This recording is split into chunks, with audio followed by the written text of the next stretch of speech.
Matters in the marriage. Let's talk about it. Matters in the marriage. Let's talk about it. By Dr. Christiana Akede. Let's talk about it. By Dr. Christiana Akede. Let's talk about it. Matters in the marriage.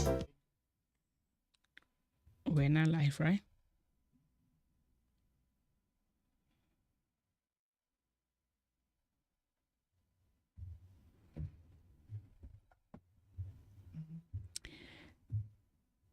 Are we live? Hello. Good afternoon, good morning. Anywhere you are watching us from, welcome to Matters in Marriage. This is your host, Dr. Christiana Akede, a marriage relationship coach. I'm glad that you are joining us today on this very special, important topic regarding marriage. Amen. Today, I have a wonderful co-host with me that's going to be sharing his thoughts, his experience on the topic that we're going to be discussing. We're talking about kids and marriage. And we want to discuss finding balance in marriage relationship in regards to our kids. I know as a believer, we believe that the fruit of the womb is the reward of a marriage relationship. We equally believe in the Bible. Genesis said, be fruitful, multiply, replenish the earth, and all those 9 yards. But we want to discuss this blessing, the fruit of the womb, raising kids while balancing that responsibility along with our relationship. Over 70% of statistics revealed that conflicts do arise in marriage relationship due to the presence, the demand of kids in the relationship. A lot of times it stems from a parenting style. And when these things are not quickly addressed, it can lead to resentment, it can lead to trouble, it leads to divorce. Sometimes even the kids that we think we are fighting for can become a problem. So we just want to quickly share some of our own experience. We've been in this marriage relationship for 36 years. September 30th, we mark our 36 years in relationship. By the special grace of God, we've been able to nurture our relationship and also to nurture 3 beautiful ladies, because now they are grown up. They are ladies. And we are practically an empty nester. That's what American calls it, when all your kids are grown up and they are out of the house. And based on the experiences and some of the questions and some of the things I've seen happening, I've seen couple who practically remain in marriage relationship because of the kids. And I've heard people say, I'm just waiting for the last child to graduate college and then I'm going to find my way. Is that what God really wants for us for our marriages? Is that how it really have to be? Like spending 30, 35, 40 years in relationship and at the end of the day packing it up. I'm not likewise advocating for couples to remain in abusive relationship, but I'm just saying, are there things that we need to do better? Are there things that we need to improve on so that at the end of the day, when these kids are grown and out of your house, you can still have one another? One thing that really comes to my mind is marriage is in phases. We have phase 1, which is you and your spouse, because when you are joined together at the altar, it's the two of you. And then we come into a phase where God bless your union with children. And that phase sometimes can take us 20, 30 years, depending on, individual's story. And then we come to another phase where it becomes just the two of you. And that phase, to me, is a phase that is really important. So, given the fact that I've seen a lot of couples, marriages struggle in this phase of raising kids, I thought it's going to be really, really beneficial, and it's really important for us to share our experience with you regarding this phase and how to balance it out. So today with me, I have my husband, my friend. I have my partner of 36 years. He's equally my spiritual father because he's my pastor, and he's my husband. He's my hubby. We share everything together. So he's going to be speaking to us, and he's going to be sharing experiences. So today, I want to welcome my friend and my pastor and my hobby. I'm welcoming Pastor Thomas Akede to Matters in Marriage. So welcome. Thank you. It's a privilege to always share our experience. So we are all different people, same people in the eyes of God Almighty. See, our experiences, regardless of what country or tribe you are, different. For us, which is the bone of contention today, is we have a beautiful experience, sour experience, ups and downs, challenges. But what makes it beautiful from this part of the world where we are now is that we have a lot of help. But in spite of the help, there are still challenges. As couples, when you start raising kids, the game changes entirely. Thank you.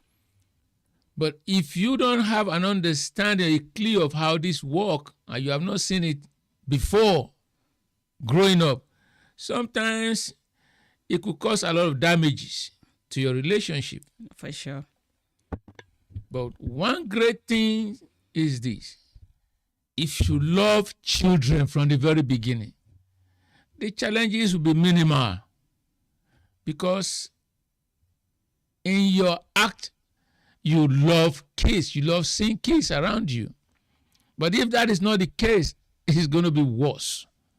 However, in our cases, I love children. So, but that is not the bone of contention of marriage, even marriage for procreation. However, when we start raising kids, anywhere I am, I want to come home, even though we have help. Okay, so we're going to get there. So thank you for that introduction, that we are all different individuals. Our marriages are also different. But the role of parenting and being a partner in a relationship, it's highly important, and it needs to be balanced out. Yep. So let's start by asking, why the marriage remain the main foundation of, why is it important that the foundation is the key, the bedrock of both partnership and parenting? Why is the foundation important? Because foundation is everything. All right. The foundation is the key. Yes. Okay. What is that foundation, actually? The foundation is both of you coming together as one to build a home. So now you are building that home even before the child come into existence. So the child coming to existence as a part of the family should not have anything or obstruction to the foundation that you have already built. Because in most cases, when the kids come, most couples forget how it all began. So I don't want to go too much into detail because what I will be saying might be some of the questions you want to ask. So the key is that both of you come together, you love yourself, you go to the altar. Not everyone goes to the altar. Maybe you went to the altar, maybe you went to the shrine, wherever where you go. Or some people just meet themselves, they go to the courthouse because they love themselves and they got married. But in the case of ours, we went to the altar. So there's a marriage vow we took. Before the marriage vow, we love ourselves. If you don't love yourself, what's the point making a marriage vow? And that's going to be a deceit. So we love ourselves, number one. Then we say, okay, we want to get married, year number two. Then the two families agreed, number three. And at the same time, we come together and we start building. Now we start building. Now the child comes. Now the challenges begin. So what I'm hearing is, and what I want us to know as couples, is that the foundation of your relationship is very important. It's very, very important to know that this marriage is founded on the two of you, regardless of children or not. Yeah. You must always go back to how you started. What is it that brings the two of you together? You always have to go back to your foundation, your first love for each other, how you value each other's presence, how you used to wait for each other to eat together, how you love traveling together, how you love to watch movies or games together. You got to always go back to your foundation. You and your foundation must not be separated because of kids. You always have to remember how you started before children shows up in the picture. What I've seen is a lot of time is that we forget how we started, because the role changes as we begin to have kids. Maybe when you started, it's just, the responsibility is lighter. There's no complication. It's the two of you. Now you have a third party. You, both partners, must always go back to the foundation. And this brings me to the fact that sometimes when the foundation is faulty, every other thing we build on it becomes faulty. Another thing I want us to understand is your relationship with one another is equally preparing a foundation for your children. So if your foundation is not constantly being maintained, you are also laying another foundation that you are not aware of that you are laying.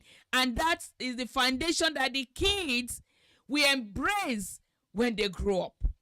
So it's highly, highly important to always remember that you are married to yourself, not to your children. And that don't build your marriage around children alone.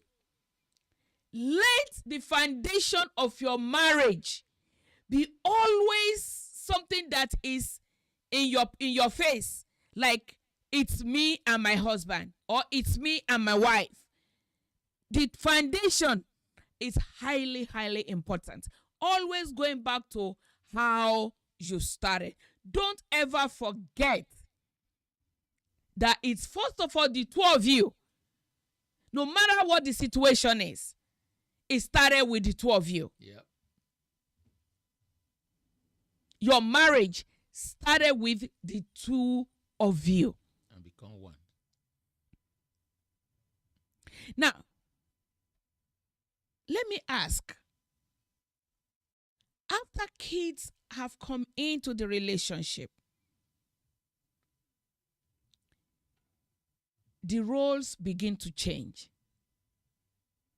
Actually, I don't think the role is changing. I think there's additional role. Because at first, what you have is husband and wife. And now another role is added to it, which is the role of parenting. Daddy and mommy.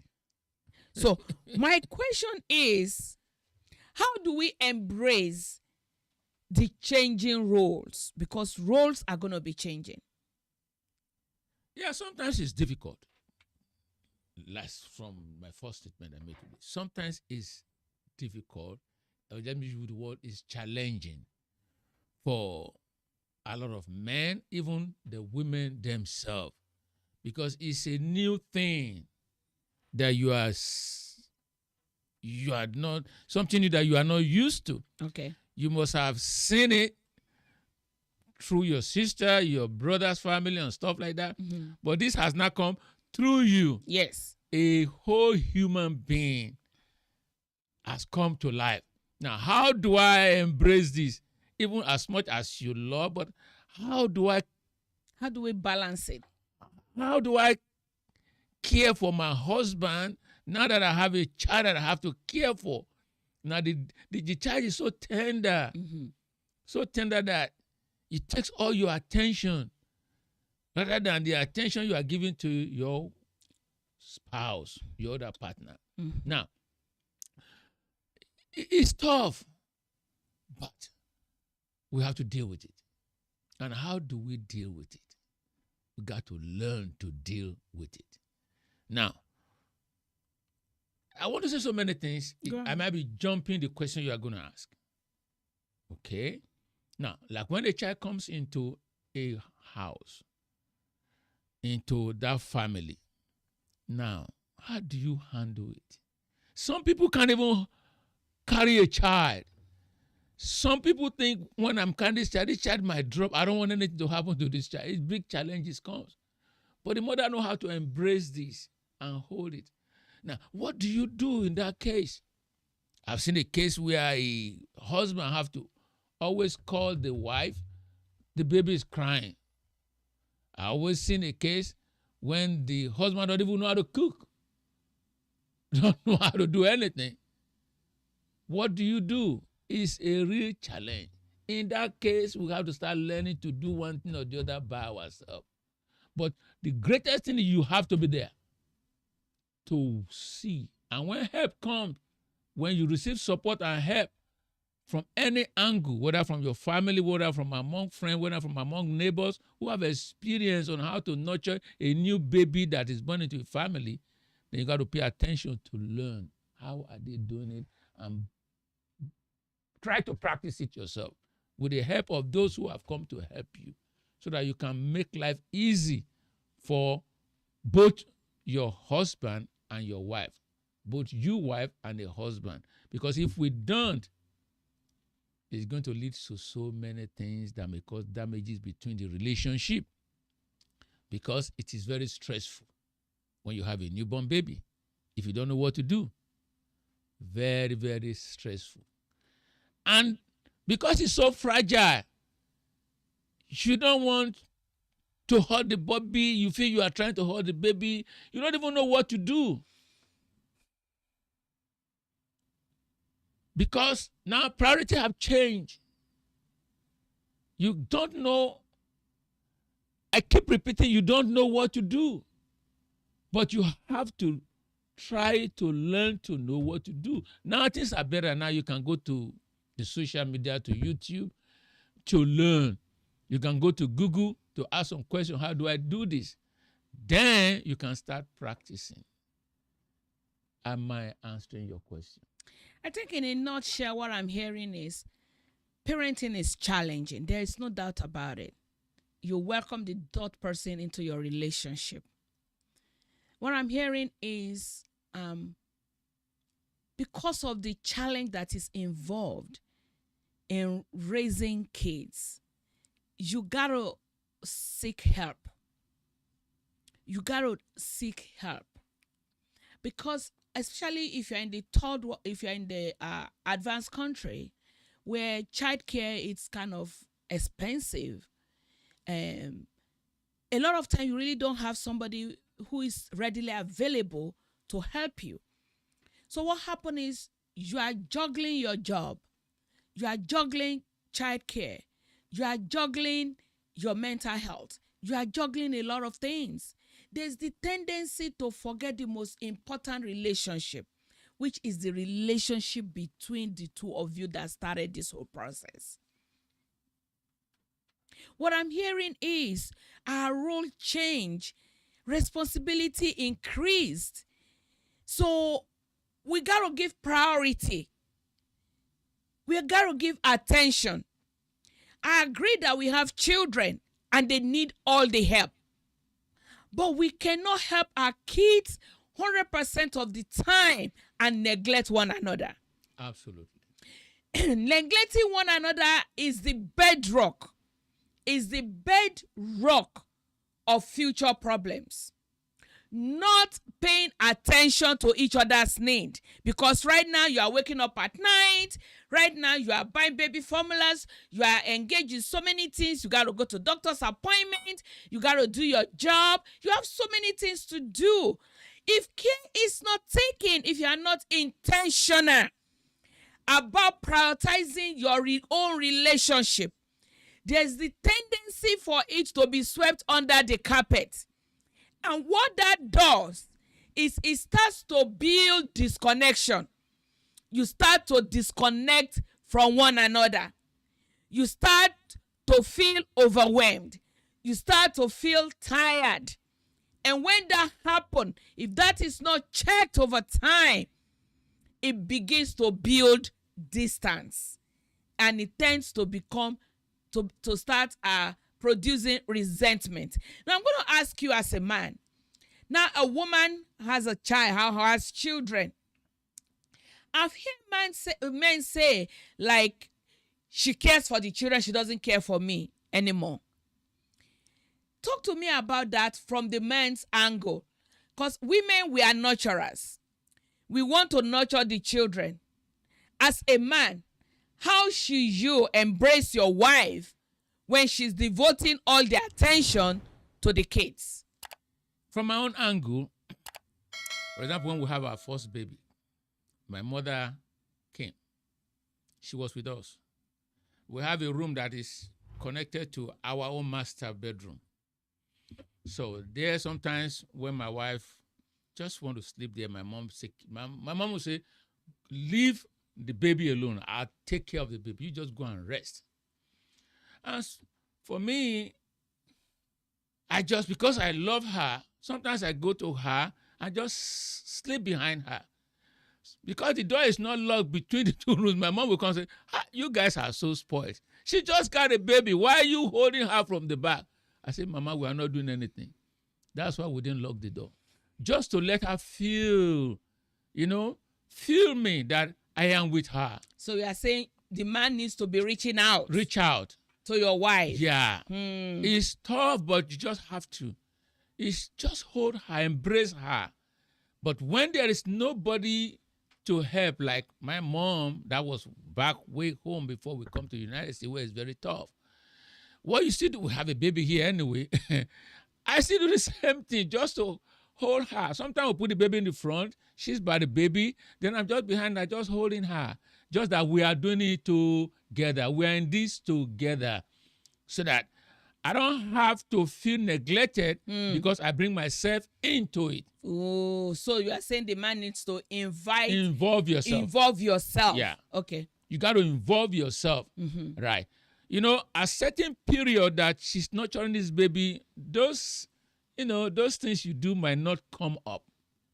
Because attention is much to the baby. That's how a woman is. Because sometimes she don't even know what to do. She's overwhelmed. The time she wants to sleep is when the baby will start crying. The time she wants to rest, the baby wants to have the breast milk again. So what you do, you just hold her from behind. Just hold her.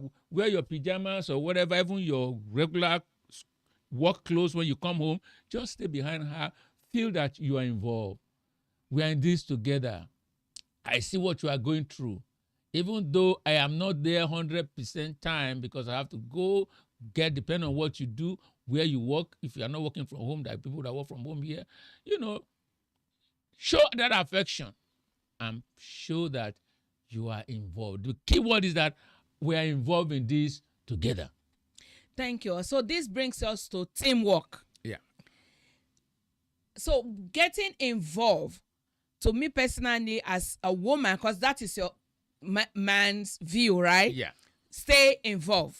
Yeah. And that is really powerful. I know sometimes say, oh, I went to work, as a man used to say, I went to work, me too, I'm tired, da. But for the sake of your relationship, you gotta be involved. So involvement also to me include sharing the workload. Mm-hmm. Sharing the workload. Because when a woman is 100% involved in the nurturing of these kids, she's spending her energy, she's spending her time, she's spending herself. But you also stepping in to help is highly important. Seeing you, like, sometimes it's like, okay, my dear, don't worry about dinner. I'm going to take care of the dinner. Or I'm going to be the one doing the laundry. I'm going to be the one helping to clean the house. Because I know we brought this little angel to this world. It's our responsibility. The responsibility of both parties to nurture. So the man finding areas to help can be a source of connection, can bring a source of connection between the two of you. What I notice is a lot of men, sometimes they just abscond. They're nowhere to be found. They leave all the responsibility to the woman. Your wife is not a robot. She's not an AI. She's a human being. And then she's doing all these things all day, and you want to come at night and be like, hey, honey, she's tired, she's exhausted. She's human. So what we are saying is finding balance. When kids come into the relationship, man, you got to step up. You got to step up.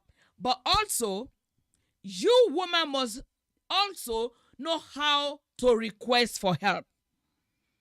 Like, you are exhausted. You can ask, my dear, can you help me with this? My dear, because not every man knows what area to also help. Or know what to do. Yeah. So asking for help is highly recommended. Can I say something? Yeah, for sure. You see, sometimes I like to use some harsh word. It is very disheartening when you see maybe there's a soccer game going on, maybe there's a football game going on, and you just had a baby. What is your priority? The priority is the baby, not the football, not the soccer game. The woman has been exhausted. You can see it all over her. Give a break to that football game. Give a break to that soccer game. Find a way, or if you are really interested in the game, take the baby with you. Take the baby milk with you. Everything the baby will need at that time. Take the diaper with you. Put it there with the game. And don't get distracted from the baby while you are watching the game or you are watching the football game or the soccer game. All right? At that time, tell your wife, go to a place and sleep. If she's the type that loves to get something to do, close the door behind her and face the baby. I just want to chip this in because I know it's one of these things that is making the woman to overstress herself, because the woman knows that this guy don't play with football. This guy don't play with soccer game. But when it comes to baby, the child coming into the family, a precious and a perfect gift from God to you, the baby is the priority, not the football game. The baby is the priority, not the soccer game. The baby is the priority, not the long tennis. The baby is the priority, not the soccer game. The baby is the priority, but your wife is the priority. No. The mental health of your wife is important. That is why you take the responsibility at that time for your wife to go and rest. Okay? Now she's resting. By the time she wake up from resting, you are the one taking care of this baby. She feel refreshed. Because when she's not refreshed, there is nothing you can do to get her pumped up.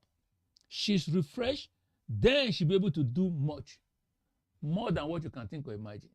So what can we do to keep our marriage as the central point in our relationship? Now we have 3-4 kids. The demand is a lot. Yeah. You got to take one to soccer game. You got to take one to basketball game. You got to help one with their homework assignment. The house needs to be clean. You need to go to your job. You need to attend to family occasions. So how can we still keep our marriage as the center point of our relationship? That way, the foundation and the nurturing that is required is still available to us. Okay. How? Okay. Like me, I believe the house is the man's responsibility to start with. Okay? I was taking care of the home, taking care of the house before my wife comes into my life. So she's my first addition to my life. Then the baby will come the second addition to my life. So my priority, though it's good for the woman to know how to clean the house too, because I'm concerned about hygiene. So, but I make sure I clean the house. There are times I'm overwhelmed with all the other things I want to do that I don't clean the house daily as I'm supposed to clean it. My responsibility takes my wife's stuff to the cleaners, and I clean them. That's my responsibility. Like me, because of what I do, I was not taking my children more to soccer game, which she does. That means we have to divide the responsibility when we have too many kids. Now, she take the children to soccer, she take the children to games. Sometimes I'm there with her, taking them together. Sometimes we go together. Sometimes when there are so much things to do, okay, all right, I'll take the kids to soccer. Sometimes we even get help because we have other things to do. People help us take them there. We go there to pick them back. So it's like building a community. Building a community in your marriage also. Mm-hmm. So, but especially in the house, it is both of us responsibility. But number one person that have the responsibility of the home is the man. Some people don't like that, but is the man. You have the house. God created man first, and he brought the woman into the life of that man. Now, the man's responsibility before the woman comes is to take care of your house. If you don't take care of your house before the house comes, the house will be stinking, and the woman will not even want to stay with you. You know, you're a dirty man. So don't do the cover up before the woman comes, and when the woman comes into your life, now you don't do anything that you know how to do anymore. Does it mean that while she was coming to see you, you are giving the contract to somebody to clean your house when she goes, oh, this man is very neat? Because one of those things that the woman look in a man before they get married to a man. Now, when the wife is there now, you share from that responsibility. The responsibility of me as a man is take care of my wife, take care of my children, wash their clothes. Even when my daughter was in the college, I go there, pick their clothes because I know studying is overwhelming and stuff like that. I bring their clothes to the house because they are closer to me, and I wash it and return it back to them in the college. Only the one that is far off, miles away, that I can't do that. So, man, we have more responsibility to make sure the wife is not overwhelmed with anxiety when the third party, the baby, comes into our lives.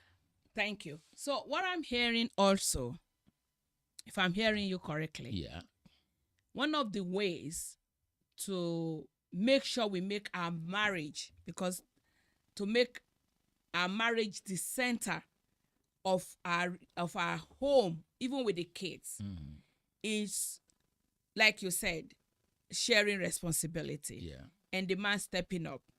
But more to that, for example, is you have to be intentional in connecting with your wife or with your husband. Staying connecting. Don't let that disconnection fester in your relationship. Your marriage has to be the center of it. Your marriage, the love that you have for each other, it has to be nurtured. How do we nurture our marriages? For example, Plan date night with your spouse. Plan date night with the two of you. Plan date nights. Date nights differ from with each with who we are. Some people like to go to the movie. Maybe it's once in a month. Take your spouse, go to the movie. Finding ways to stay connected to your spouse is very, very important. Maybe it's not going out to the movie. Maybe it's just you at home having a heart-to-heart conversation, talking about things that matters, things that will help your marriage to develop. Maybe it's just showing appreciation also to one another. Like really, cherishing each other. Staying connected also means working on the areas where you have your disagreements.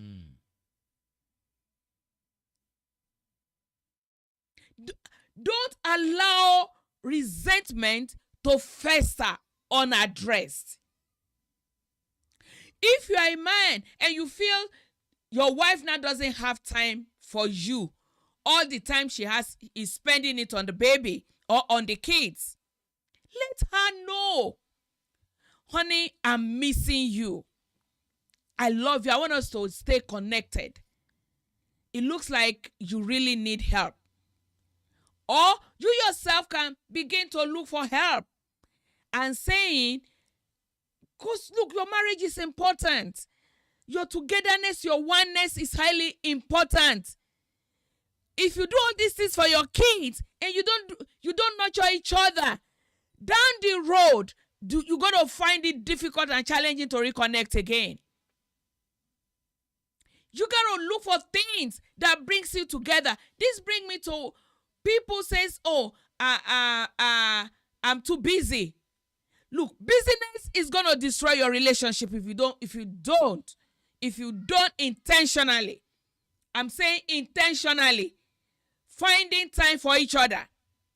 Invite your spouse into your world. Invite your spouse out. Take your wife out. Find a help. Find your community, your tribe to help with babysitting or whatever.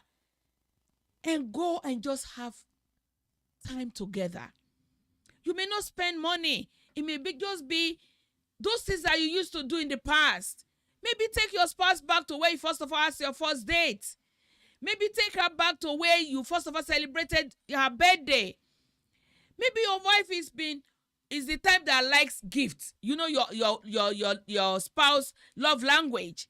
Maybe she likes gift. Stop by this somewhere, get her something. It could just be a flower. It could just be a chocolate. Just letting her know that you love her. And that she's your number one. She's your priority. He is your number one. He is your priority. We got to stay connected. Especially during that time frame when our kids are still young. Because when the disconnection fester when they are young, even after they have grown old and are out of the house, it becomes a challenge. Remember I said, marriage is in season. It's seasonal. It's in phases. Phase 1 is just the two of you. Phase 2 is you plus these blessings that you have. Actually, phase 3 is back to the two of you. And then pray, maybe both of you go the same day, otherwise you're still going to go back to phase 1 where it was you alone. Before even the 2, before even the 3. So when we are saying finding balance, we are saying we understand that there is busyness, but you got to be intentional to always find a way to rekindle your relationship, your romance, your appreciation, your fondness, share dreams. In fact, one of the things that during the formative years of the kids, one of the things couples need to do is to define their parenting style. Because parenting style can be challenging, can bring a lot of confusion. I'm going to use us as an example. I personally, I think kids should be spoiled. They should not be corrected. They should be, give them everything they want. Because growing up, I lacked those things. And I've made it my stuff like, okay, my kids will not suffer the way I suffered. All right? But my husband is different. He never lacked his father. He never lacked resources, never lacked all those things. So we see parenting from two different angles. Me is give them everything. He is like, no, we can't give them everything. So sometimes it brings frictions between us. I'm going to share something. When our last baby was going to go to college, she was admitted to a college that we have to fly 6 hours to get to her school. She got a full ride. She visited this school. She loved this school. All right? I supported her flying 6 hours. But my husband was like, no way. I don't want to fly 6 hours to see my daughter. If anything happens, I want to be able to be there at that moment to pick up my daughter. I don't want to be waiting at the airport. I don't want to be waiting for plane to delay me. I cannot handle it. That is what he said. I cannot handle her being 6 hours flight away from me. So it became a challenging point for us. We butted head. I was in full support of her going. He said, no, she's not going to go. So at the end of the day, what did we do? Compromise. We come to a compromise. Even though the school she eventually went to, it's like 15 minutes away from our house. It's one of the top schools in the area. We make sure she stayed in the hostel, in the dormitory, because that's what she wanted.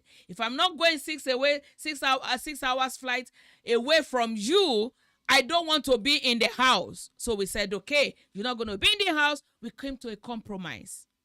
What I'm saying is parenting style can cause a lot of disagreement. So one of the things you can actually begin to work on as your kids are growing is developing a parental style that we work based on the kids, based on the man, based on the woman. Forming a team to be able to train these children and equally showing them the example of a healthy relationship. Because what you're doing, listen to me, what you're doing, when you keep fighting and arguing and fighting in the presence of your kids, and sometimes it leads to divorce, sometimes it leads to so much frustration that it leads to the law court. Listen, when you get to the law court, if you're living in the United States of America, it's a different ball game altogether. It's a completely different ball game. You don't want to get to that point before you start addressing your concerns and your disagreement and finding solution. Okay? What am I saying? I'm saying in their formative years, the two of you need to grow up and be the adult in the relationship and prioritizing each other so that these kids can have a good example of what marriage is supposed to look like. Role model. Role model, thank you. So that when they go out there, they will not be, because these things comes back to bite our kids. They do 100% of the time. I just don't have time now. Another question I want to bring forward is this. Now the kids are grown. By God's grace, they are out of the house. How should we be relating with each other? That is the phase that we are now. Because we've seen couples who spent their life and their resources and everything training their kids. And as soon as the kids are done, that's the end of the marriage. Talk to me, sir. Yeah, it's the foundation. If there's no good foundation in the marriage, Once the kids are gone, it's over. Now they might both be in the house, but not in the house. They'll be living in situationship. So, but when there is a good foundation and the marriage is built on that, how it all started, then we're going back to how it all started. Now we are free. It's like we are free. Even though we are not free because our children is still there in our heart, we are still missing the part of all that have gone. But yet we are free. Now, how do you maintain this? Yeah. You have to know what your wife loved. Or You what's have the- to know what your husband loved. Yeah. You have to strike the balance at all times. Most times, even when you are overwhelmed, you still come back to how it was. Now, like yesterday, we went out for dinner, isn't it? It was beautiful, right? It's not staying home at all times without doing anything. It becomes boring. Don't make the relationship boring when the kids are no more there. Make it vibrant as how it was in the very beginning. Yeah. Like I always tell my wife, anything, whatever she does, remember February 2nd, how we started. When I met her was February 2nd, even though I knew her, but I've never spoken to her. So I always remember how we were then. No matter what she does, I make references to that. Even though we are 36 years, I don't say 36 years, I say we are even 37 plus. Because I always look back to how it all started. Once you have that, it captivates your emotion and everything and help you to give all to one another. Because if you are missing part of the all that you are supposed to give, something will be going wrong. Thank you. So that is very important because it saddens my heart and it breaks my heart when I see couples who have labored together, train their kids and grow in their career. You know, they've grown up. And then at the age of 60, you are divorcing. It tells me that there have been resentment. There had been stuff that was not taken care of. We all grow and we do change. That's one of the things we need to understand in relationship. We grow and we change. I remember one of the first couples that came to speak on matters in marriage. He said a lot of people, they grow in age, but they don't grow with their marriage. They still want to be doing things like it was before. There are things that must be kept. The trust, the loyalty, the commitment, the love, the romance. Those ones needs to be kept in place. But there are other things that as you are growing in your age and in your relationship, those things also needs to be growing. So while you are training your kids, you guys need to be growing together along with your marriage. I don't know if I make sense. Absolutely. You need to be growing together. Growing together also means doing things together. Growing together also means knowing each other more, understanding each other likes and don't likes. I know there are things you don't like that I probably used to do in the past, but now I don't do them anymore. Hopefully I don't do them anymore. You grew. I've grown. And you grew. I've grown. I've grown to understand you more. I know what ticks you. I know what you said it one of those days when we started our matters in marriage, that we have to be each other's students, that we have to continuously learn about each other because we are human beings. We continue to change. So part of the things that is required for us to live a healthy marriage life post children, post kids, finding balance is what we have learned about each other as we're growing. We begin to utilize it. We begin to utilize Put it. it to practice. We put it into practice. we grow together. Our role have changed. Not only now we are grandparents, that has also added another layer to our relationship. So as we are growing in life, as you are staying with your partner, you got to keep learning each other. You got to keep trusting each other. You got to keep loving each other. The two of you must always be at the center of your relationship.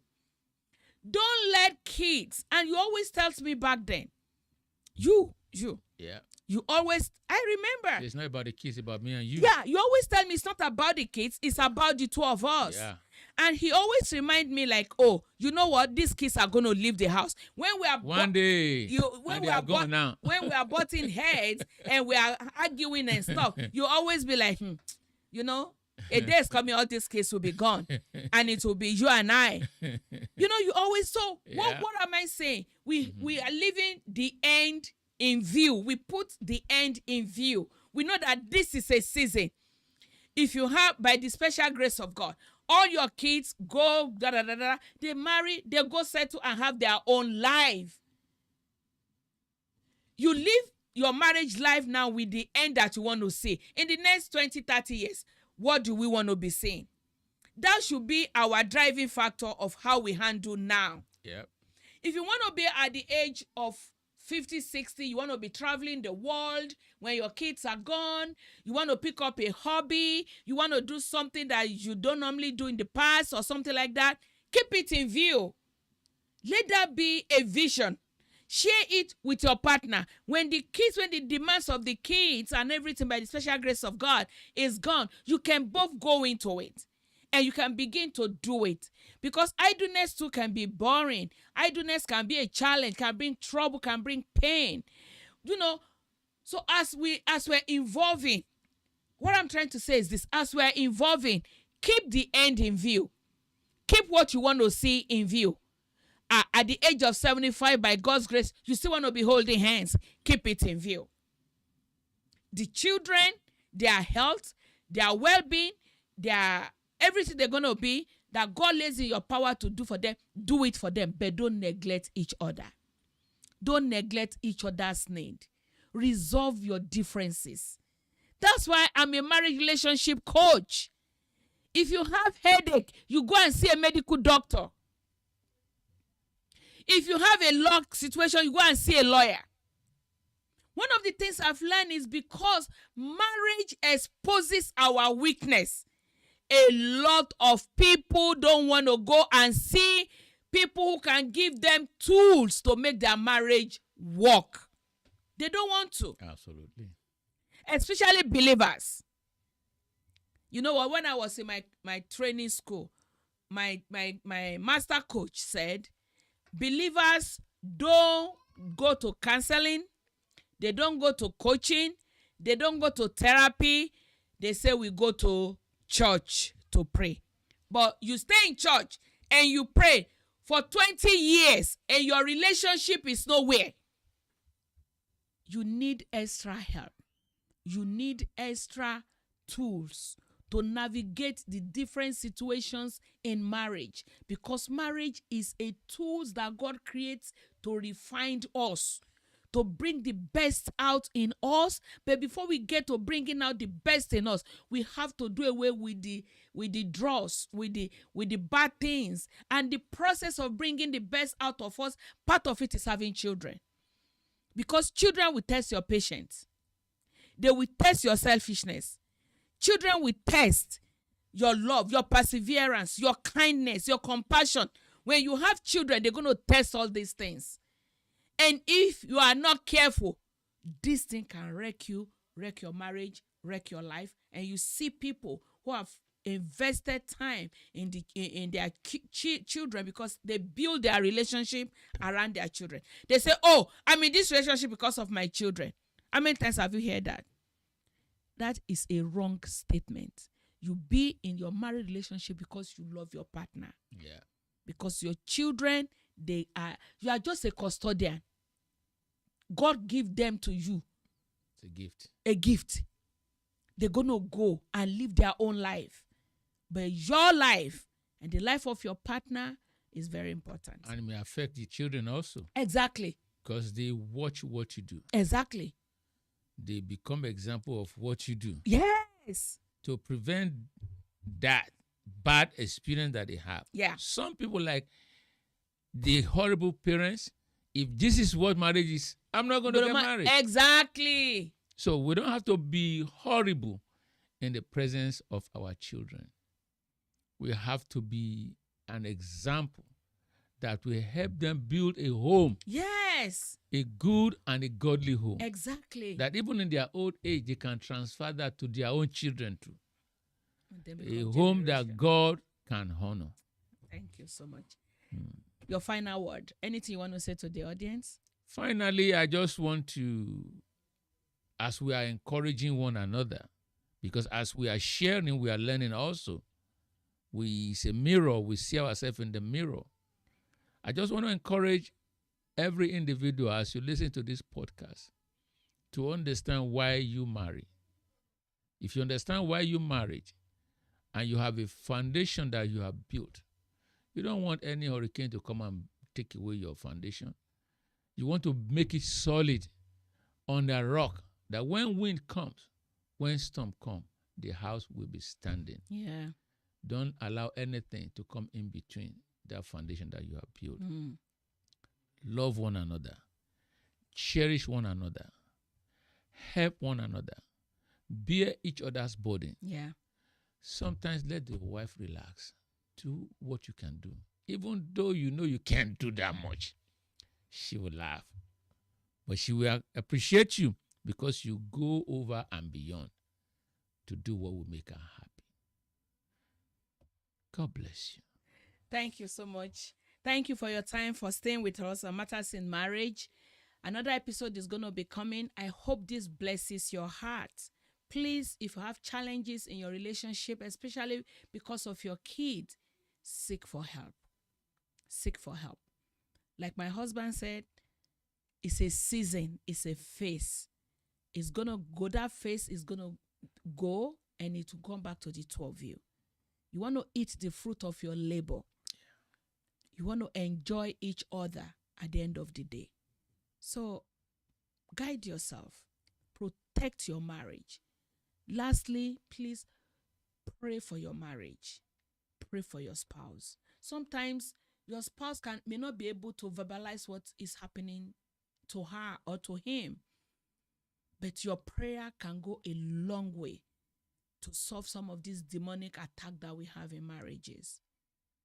Your kids, you see, they say an apple doesn't fall far from its tree. If you don't want your kids to become a replica of what you are doing now, you got to change your way. Because what's going to happen is, if you don't, your kids will become exactly, or it will become difficult for them to have a healthy marriage if your own marriage is not healthy. It's my prayer today that God will bless your marriage, that God will give you wisdom to know how to balance the different roles and responsibility that is involved in marriage relationship. And until next time, this is Matters in Marriage. Thank you, Pastor Tom, for staying with us today and for sharing your experience. I love you so much. I hope you know that. I love you also. All right. This is it for today. Stay blessed until another time when we come. Thank you.